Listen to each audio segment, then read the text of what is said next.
Thank you, Abraham. Thank you for being here. I'd like to read a quote from your book that is very pertinent to me.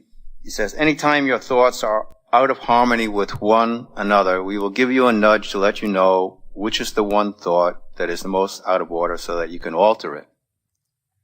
That's what negative emotion is. Mm-hmm. Negative emotion is the nudge. Okay.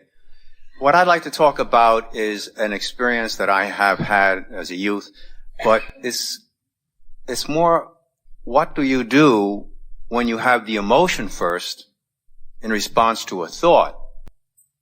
And what I'm referring to specifically is, as a young child, I intuited very early on, without any verbal explanation that I recall, about sexuality as being something very base and shameful.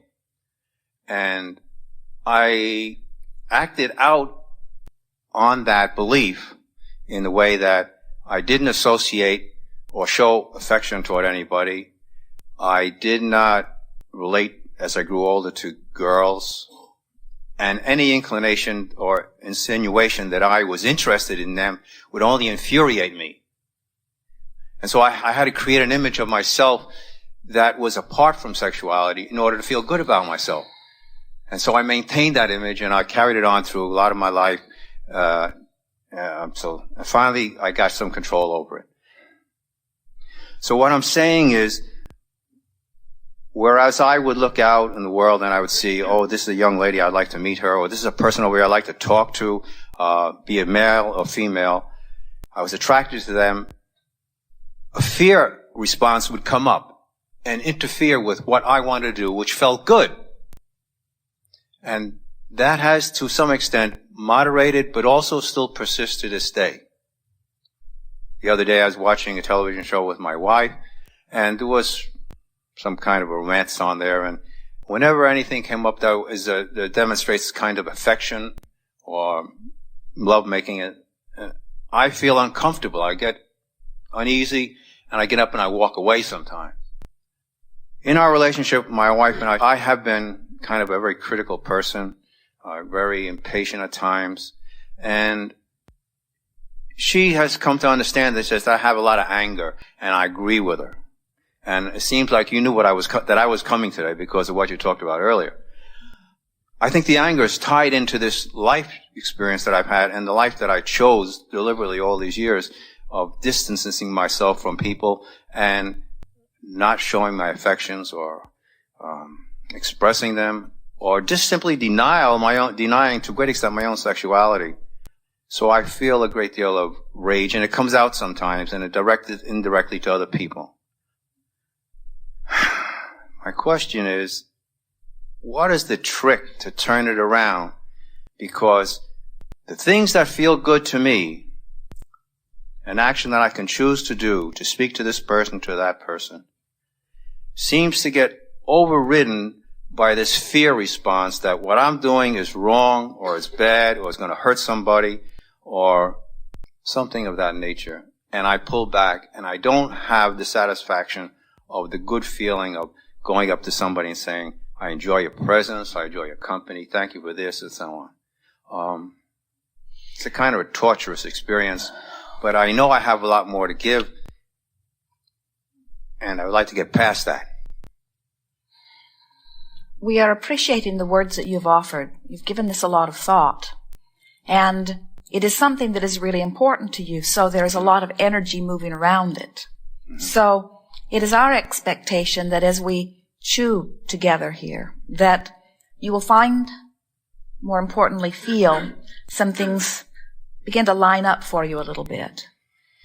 The most important thing that we want to say to you is it is necessary for you to relax wherever you are and stop condemning yourself from wherever you are. Perhaps the most detrimental emotion of all is that one of regret, because it's trying to do something in a time other than now, when now is the only place that you have any power. And so we want to soothe that by saying that from our perspective, you're doing just fine. And it's nice that even now you are clarifying some desires, and you can always come into alignment no matter how long you think that you've been out of alignment. You said something very telling early on that we think is at the heart of some of your confusion around this. You said something like, it seemed to me that I wasn't receiving any outside guidance, that it was more a natural or internal orientation. In other words, you don't remember being programmed against sexuality. No. You don't remember anyone giving you any conversations about that. It seemed that it was sort of a natural impulse. But we want to say to you that if that were yours and everyone else's natural impulses, the human race would be in great trouble. Yeah. Because that isn't the natural impulse. And we're not even concerned about sexual orientation. We're just saying that sexual impulses are innate. They are natural. Just like alignment with Source is natural.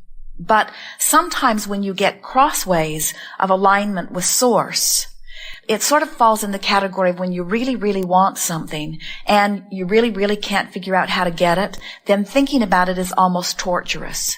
And so the more you want something that you can't figure out how to get, the longer you beat the drum of not having it, which makes law of attraction then give you more of the absence of what you are wanting. And so things like that begin to feel like they take on a life of their own. In fact, that's where humans get the idea about there being a source of evil or a source of sickness or a source of anything, is because enough people give attention to the absence of what they want that it feels like there are literal rivers or currents or streams that are flowing that feel bigger to you than you are. Now, we liked the poignancy of your question when you say, well, anyway, how can I get from where I am to where I'm wanting to be? And we think that much that as you said, that you've heard here already today is helpful in a number of ways, in part because it helps you to relax your contempt for yourself a little bit. We can feel that in a rather strong way. And also, you're, like many people, beginning to feel more hopeful that you can get to where you're wanting to be from where you are. But what is at the heart of your confusion is the same thing that is at the heart of a lot of confusion in a lot of people. It is that you did not remember and were not guided early on in your experience to give much credence to your own emotions. In fact, we would say that rather early on in your experience, there were others who were a lot more interested in you satisfying what made them feel good than in satisfying what made you feel good. So much so, in fact, that you came to a very early conscious conclusion that you just couldn't be right about the things that mattered to you. There were so many things that you felt inclined to go this way that you were forced to go that way. That at an early age, you made a conscious decision that if it felt good, it was wrong. And if it felt wrong, it was probably right. And it comes from, and your culture sort of does it, needing you to toe the mark in order to satisfy the requirements that somebody else outside of you has set up as the rules you need to follow. We're talking to all humans when we say, it's not an easy thing to live in an environment where there are so many people that need you to behave in a certain way for them to feel good. And they condemn you for your selfishness. How dare you be so selfish as to follow what makes you feel good? You should follow what makes us feel good, they say unselfishly. And so we would say that at an early age, you just were convinced that you weren't smart enough to know, and that somebody else should make the decisions. And you say you weren't coached, but you could not live in this culture during the times of your life without getting a huge amount of information relative to that. Just the way people roll their eyes and different things that they say. The hypocrisy around the subject of sexuality is huge. Jerry and Esther went into a restaurant the other day. And on their way into the restaurant, they were singing a song.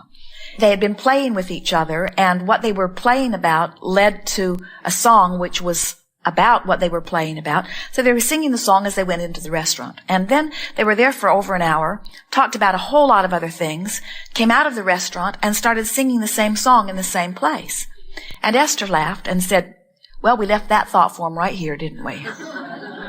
And she wasn't kidding about that. In other words, she's come to realize that any time that you focus upon something, that you can literally create an energy vortex around it, and that energy vortex swirls there for a while, and if you are in the same vibrational alignment with it, you'll pick it right up. And we give this to you to say to you that there is so much around the subject, and has been in your entire life around the subject of sexuality, that while you may not be consciously aware that you were programming yourself to believe that it was inappropriate, that is indeed what happened.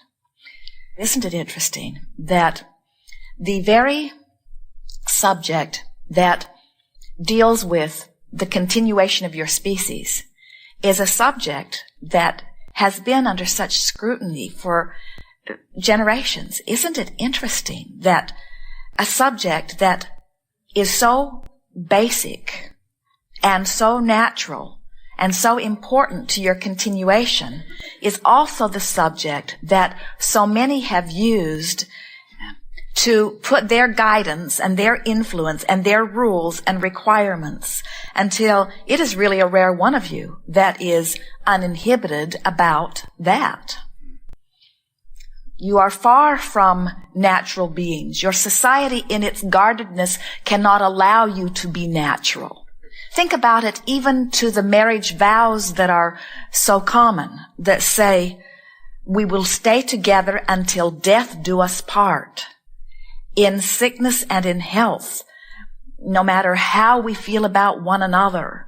We will ignore our guidance system altogether, and we will follow these rules of these vows, and we will ignore completely any desires that may evolve as we go along." In other words, your society is full of all of that kind of stuff. So we understand that when we talk to you about following your bliss, most of you are not all that practiced about it. Most of you are not even sure that you can guide yourself on important issues, because you've not really been encouraged or allowed to guide yourself on other issues. For heaven's sakes, they make you strap yourself into the car in fear that you might do something to yourself. You have a society gone mad in its belief that you are incapable of guiding your own life. They are just full of suggestions about what you need to do.